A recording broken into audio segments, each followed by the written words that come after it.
Apakah kamu merasa bahwa dompetmu punya lubang tak kasat mata yang sangat besar? Baru saja pagi tadi SMS notifikasi gaji masuk, tapi sorenya angka itu sudah berkurang drastis.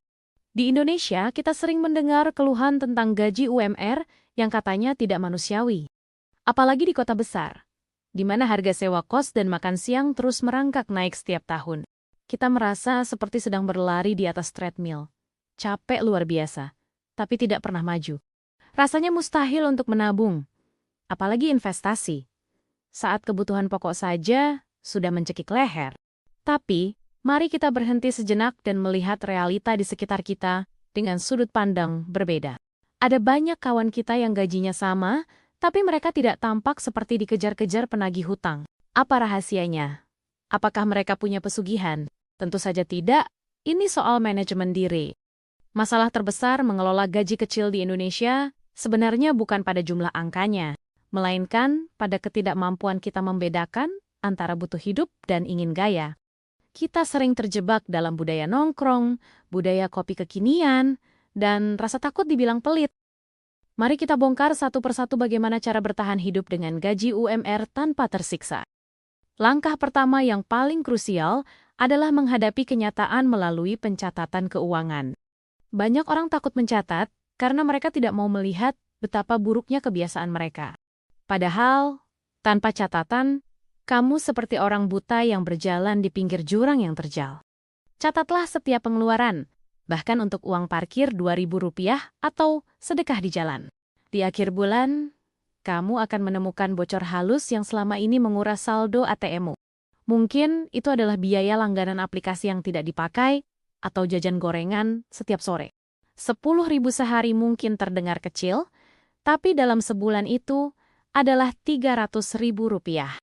300.000 bagi pemegang gaji UMR adalah angka yang sangat besar untuk diselamatkan. Setelah tahu bocornya di mana, saatnya kita bicara tentang strategi alokasi dana bulanan. Pakailah metode klasik yang sudah terbukti, yaitu membagi gaji segera setelah diterima. Jangan menunggu sisa di akhir bulan untuk ditabung, karena sisa itu tidak akan pernah ada. Alokasikan minimal 10% untuk tabungan di awal. Seolah-olah itu adalah tagihan wajib. Buat satu rekening khusus tanpa ATM atau internet banking agar tidak tergoda untuk mengambil isinya. Lalu, mari kita bicara tentang biaya makan yang merupakan pengeluaran terbesar bagi kebanyakan pekerja. Membawa bekal ke kantor sering dianggap kuno atau memalukan bagi sebagian anak muda. Padahal, ini adalah trik paling jenius untuk membangun kekayaan dari gaji yang terbatas. Selisih antara makan di warteg dan masak sendiri bisa mencapai Rp500.000 sebulan. Gunakan uang itu untuk membayar asuransi kesehatan dasar atau menambah dana daruratmu. Dana darurat adalah jimat keselamatan bagi siapa saja yang ingin tidur dengan nyenyak. Bayangkan jika tiba-tiba ban motormu meletus atau ada keluarga yang butuh bantuan mendadak. Tanpa dana darurat, kamu akan lari ke pinjaman online yang bunganya mencekik leher. Pinjol adalah musuh utama masyarakat UMR saat ini. Jangan pernah menyentuhnya sama sekali. Mereka menawarkan kemudahan yang semu, tapi sebenarnya sedang menggali kuburan finansialmu. Lebih baik hidup prihatin makan nasi garam daripada hidup mewah, tapi dikejar debt collector. Selanjutnya, mari kita bahas soal gengsi yang seringkali lebih mahal daripada biaya hidup. Di Indonesia, ada tekanan sosial yang luar biasa untuk selalu terlihat sukses di media sosial. Kita merasa harus punya HP model terbaru, sepatu merek terkenal, atau baju yang selalu baru. Semua itu kita lakukan hanya untuk mengesankan orang-orang yang sebenarnya tidak peduli pada kita. Ingatlah ini baik-baik. Tidak ada yang akan membayar tagihanmu jika kamu jatuh miskin nanti. Jadi, berhentilah mencoba memuaskan pandangan orang lain dengan uang yang kamu tidak miliki. Belajarlah untuk berkata tidak saat teman mengajak nongkrong di tempat yang mahal. Teman yang sejati akan mengerti kondisimu, bukan malah merendahkan atau menjauhimu. Jika mereka menjauhimu karena kamu berhemat, syukurlah, berarti mereka bukan teman yang baik. Lalu, bagaimana dengan hiburan? Tentu kita semua butuh hiburan agar tidak stres bekerja. Hiburan tidak harus mahal. Menonton film di rumah atau jalan-jalan ke taman kota itu gratis. Masalahnya adalah kita sering menyamakan hiburan dengan belanja barang-barang konsumtif. Kita merasa self-reward setelah lelah bekerja, padahal itu sebenarnya adalah self-destruction. Self-reward yang benar adalah saat kamu melihat saldo tabunganmu tumbuh dan hatimu tenang. Mari kita geser pembahasan ke arah yang lebih produktif, yaitu menambah penghasilan. Menghemat gaji UMR, ada batas bawahnya. Kita tidak mungkin makan hanya sekali sehari. Setelah kamu disiplin menghemat, langkah selanjutnya adalah memperbesar keran pemasukan. Jangan hanya mengandalkan satu sumber gaji saja di zaman yang penuh ketidakpastian ini. Carilah pekerjaan sampingan yang tidak mengganggu pekerjaan utamamu di kantor atau pabrik. Kamu bisa menjadi reseller, kurir di akhir pekan, atau menjual keahlianmu secara online. Gunakan waktu luangmu untuk belajar skill baru melalui YouTube atau kursus gratis lainnya. Pengetahuan adalah investasi dengan bunga tertinggi yang bisa kamu dapatkan seumur hidupmu. Pernahkah kamu berpikir untuk jualan pulsa atau paket data di lingkungan kosmu sendiri? Untungnya mungkin kecil, tapi itu bisa menutupi biaya bensin motormu selama sebulan penuh. Kuncinya adalah jangan gengsi. Rasa gengsi adalah penghambat utama orang untuk maju. Banyak orang sukses besar yang memulai usahanya dari hal-hal yang dianggap remeh oleh orang lain. Selanjutnya, mari kita bahas tentang tempat tinggal, biaya yang paling menyedot gaji kita. Carilah tempat kos yang harganya masuk akal, bukan yang fasilitasnya seperti hotel berbintang. Selama tempat itu bersih, aman, dan airnya lancar, itu sudah lebih dari cukup untuk beristirahat. Banyak orang memaksakan diri kos di pusat kota hanya agar dekat dengan tempat nongkrong. Padahal selisih harganya bisa dipakai untuk modal usaha kecil-kecilan di kampung halaman. Manfaatkan transportasi umum jika memungkinkan, atau berbagi tumpangan dengan rekan kerja. Biaya perawatan kendaraan dan bensin seringkali menjadi silent killer bagi keuangan kita. Rawatlah barang yang kamu miliki sekarang agar awet dan tidak perlu beli yang baru setiap tahun. Di Indonesia, kita juga punya tantangan sosial yang unik, yaitu pengeluaran untuk kondangan. Bulan-bulan tertentu bisa sangat berat, karena banyaknya undangan pernikahan teman atau saudara. Siapkan anggaran khusus untuk ini, jangan diambil dari jatah uang makan harianmu. Ingat, memberi amplop adalah bentuk doa, tapi jangan sampai kamu sendiri tidak bisa makan. Sesuaikan jumlahnya dengan kemampuanmu. Orang yang benar-benar peduli padamu tidak akan menghitungnya. Selanjutnya, mari kita bicara soal belanja bulanan di supermarket yang seringkali membuat kita kalap. Selalu buat daftar belanja sebelum berangkat. Dan jangan pernah belanja saat perut sedang lapar. Supermarket didesain agar kita membeli barang yang sebenarnya tidak ada dalam rencana awal kita. Pilihlah barang merek lokal atau merek toko yang kualitasnya sama, tapi harganya jauh lebih murah. Gunakan promo dengan bijak, jangan membeli barang diskon jika kamu memang tidak butuh. Banyak orang merasa hemat karena dapat diskon, padahal mereka mengeluarkan uang yang seharusnya bisa disimpan. Sekarang, mari kita bicara tentang investasi bagi pemilik gaji kecil di Indonesia. Jangan berpikir investasi hanya untuk orang kaya yang punya uang miliaran rupiah. Saat ini, dengan Rp10.000 saja, kamu sudah bisa mulai berinvestasi di reksadana. Emas digital juga merupakan pilihan yang sangat bagus bagi kita yang ingin menabung perlahan.